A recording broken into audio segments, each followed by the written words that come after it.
Operation सिंदूर करत भारतानं पाकचं कंबरडं मोडलंय। दहशतवाद्यांची 9 ठिकाणं उद्ध्वस्त केली आहेत, पण याच ठिकाणांची निवड भारतानं का केली तेही बघूया।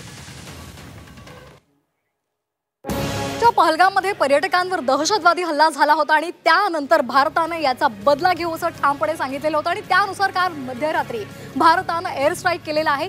पाकिस्तानमधल्या 9 ठिकाणांवर दहशतवादी तळ उद्ध्वस्त करण्याची मोठी कामगिरी भारताने केलेली आहे।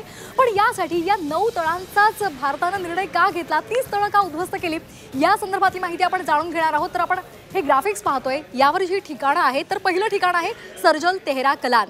जैश-ए-मोहम्मदचं हे लॉन्चिंग पॅड या ठिकाणी होतं आणि याच ठिकाणाहून इथे अनेक तरुणांना दहशतवादासंदर्भातलं प्रात्यक्षिक दिलं जायचं, प्रशिक्षण दिलं जायचं। प्राथमिक आरोग्य केंद्र होतं आणि त्या आवारातच दहशतवाद्यांनी इथे तळ उभारलेला होता। आरोग्य केंद्राच्या नावाखाली हा दहशतवादी तळ इथून चालवला जायचा आणि म्हणूनच हे तळ उद्ध्वस्त करण्याचा भारतानं निर्णय घेतला। तरुणांना भारतामध्ये पाठवण्यासाठीचं जे प्रशिक्षण आहे ते याच तळावरून दिलं जायचं आणि म्हणून हा तळ भारतानं उद्ध्वस्त केला। त्यानंतर पुढचं ठिकाण आहे ते म्हणजे कोटलीभुट्टा सियालकोट। तर सियालकोट हा तळ सुद्धा भारतानं काल उद्ध्वस्त केलेला आहे, कारण या ठिकाणी सरकारी हॉस्पिटलजवळ मराळा परिसरामध्ये हा तळ होता। दहशतवाद्यांना प्रशिक्षण देण्यासाठी ISISनं हा तळ इथे सुरू केलेला होता आणि या तळामध्ये अनेक दहशतवाद्यांना प्रशिक्षण दिलं जात होतं आणि म्हणूनच भारतानं हा तळ उद्ध्वस्त केला होता। दहशतवाद्यांची याच तळावरून काश्मीरमध्ये पाठवणी करण्यात आलेली होती, कारण काश्मीरमध्ये जो दहशतवादी हल्ला झाला त्या ठिकाणचे जे दहशतवादी होते ते याच तळावरून तिथे पहलगाममध्ये आलेले होते आणि म्हणून हा तळ उद्ध्वस्त केला। तिसरं ठिकाण आहे मरकज अहाले हादिस बर्नाला। बर्नाला शहराबाहेर दहशतवाद्यांचा हा तळ होता।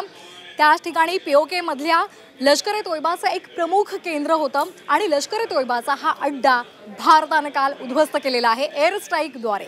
याच ठिकाणाहून शस्त्र पूंछ भागात पाठवण्यात आलेली होती। राजौरीमधून इथूनच राजौरी भागात जी घुसखोरी झाली ती याच तळावरून झालेली होती आणि त्यामुळे हा सुद्धा पूर्णपणे नेस्तनाबूत करण्याचं भारतानं काम केलेलं आहे। पुढचा अड्डा होता तो म्हणजे मरकज ताईबा मुर्देके या भागातला। लष्कर-ए-तोयबा या दहशतवादी संघटनेचं मुख्यालय हे मुर्देकेमध्ये होतं आणि हे मुख्यालय भारतानं बेचिराग करून टाकलेलं आहे, उद्ध्वस्त केलेलं आहे। लाहोरपासून 30 किलोमीटर अंतरावर हा दहशतवादी तळ होता। दहशतवादी हाफिज सईदचा हा बालेकिल्ला मानला जायचा आणि हा बालेकिल्ला काल भारतीय सैन्यानं पूर्णपणे उद्ध्वस्त केलेला आहे। 2026 मुंबई हल्ल्याचा जो कट होता तो याच ठिकाणी शिजलेला होता। हाफिज सईदचं या दहशतवादी तळावर एक थेट नियंत्रण असायचं आणि त्यामुळे या मुख्यालयावरच भारतानं मोठा निशाणा साधला आणि तो तळ उद्ध्वस्त केलेला आहे। ओसामा बिन लादेननं या तळासाठी कोट्यवधी रुपये दिलेले होते आणि त्यामुळे काल जी महत्त्वपूर्ण एअर स्ट्राईक केली गेली त्यामध्ये हा तळ हे मुख्यालय उद्ध्वस्त करण्यात आलं। पुढचं ठिकाण आहे ते म्हणजे मस्कज राहिल शाहिद कोटली। तर या ठिकाणी मीरपूर कोटली रस्त्यावरचा हा दहशतवादी तळ आहे। भारतामधल्या कच्छ भागात घुसखोरीसाठी या तळाचा वापर केला जायचा। डोंगराळ भागातील या तळाचा दहशतवाद्यांनी आश्रयासाठी वापर केलेला होता।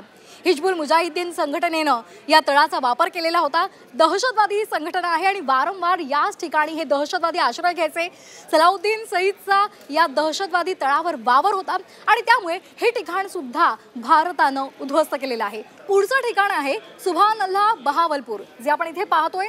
हा तळ सुद्धा भारतानं उद्ध्वस्त केलेला आहे, कारण जैश-ए-मोहम्मद या दहशतवादी संघटनेचं केंद्रस्थान हे याच ठिकाणी होतं।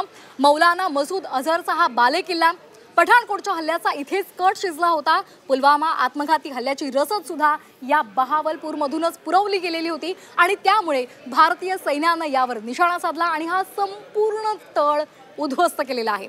शहावल नलाह कॅम्प लष्कर-ए-तोयबाचं दहशतवादी भरती केंद्र होतं, म्हणजे ज्या ठिकाणी तरुणांची भरती केली जायची आणि त्यांना दहशतवादाचं प्रात्यक्षिक दिलं जायचं ते हे केंद्र होतं आणि या केंद्रावर सुद्धा भारतीय सैन्याचं लक्ष होतं आणि त्यामुळे या 9 दहशतवादी ठिकाणांमध्ये या ठिकाणाला महत्त्व होतं।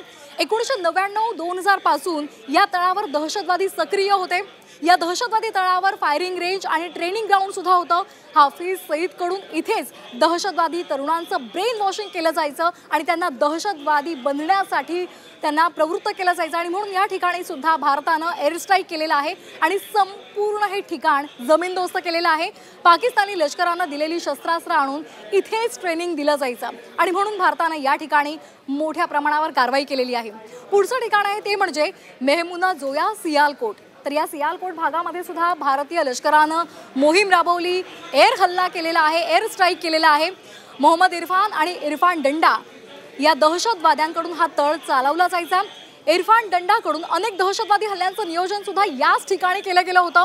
मेहमुना जोया तळावर काश्मीरी खोऱ्यामध्ये शस्त्रास्त्र पुरवठा करण्यात आलेला होता आणि ISI कडून या तळावर दहशतवाद्यांना प्रशिक्षण सुद्धा दिलं जात होतं। त्यामुळे हा सुद्धा तळ उद्ध्वस्त करण्यात आलेला आहे, बेचिराग करण्यात आलेला आहे। पुढचं महत्त्वाचं ठिकाण आहे ते म्हणजे मरकज अब्बास कोटली, हाफिज अब्दुल सईद आणि काझी झरार हे दहशतवादी तळ इथे चालवायचे आणि या ठिकाणी भारताचं लक्ष होतं। कारी झरारचा दहशतवादी हल्ल्याचा कट आखण्यात थेट सहभाग होता आणि म्हणून या तळावर जैश ए मोहम्मदसाठी पैसा इथेच गोळा केला जायचा आणि म्हणून ही 9 ठिकाणं अत्यंत महत्त्वाची होती आणि त्याच ठिकाणी भारतानं एअर स्ट्राईक केलेला आहे, हवाई हल्ला केलेला आहे आणि ही सर्व ठिकाणं नेस्तनाबूत केलेली आहेत, बेचिराग केलेली आहेत। आपण बघितलं ज्या 9 ठिकाणांवर भारतानं एअर स्ट्राईक केलेले आहे त्या 9 ठिकाणांवर कशा पद्धतीनं आणि का एअर स्ट्राईक करण्यात आलेले आहेत या संदर्भातली माहिती आपण घेतलेली आहे आणि या सगळ्यामध्ये आपण बघितलं दहशतवादाविरोधात मोठी कारवाई करत भारतानं मध्यरात्री 1:30 वाजता 1:28 या मोहिमेला सुरुवात केली। 9 दहशतवाद्यांच्या हल्ल्यावर हवाई हल्ले करण्यात आले, तळांवर हवाई हल्ले करण्यात आले आणि यामध्ये आपण जर बघितलं तर जवळपास 100च्या वर दहशतवाद्यांचा खात्मा करण्यात आलेला आहे।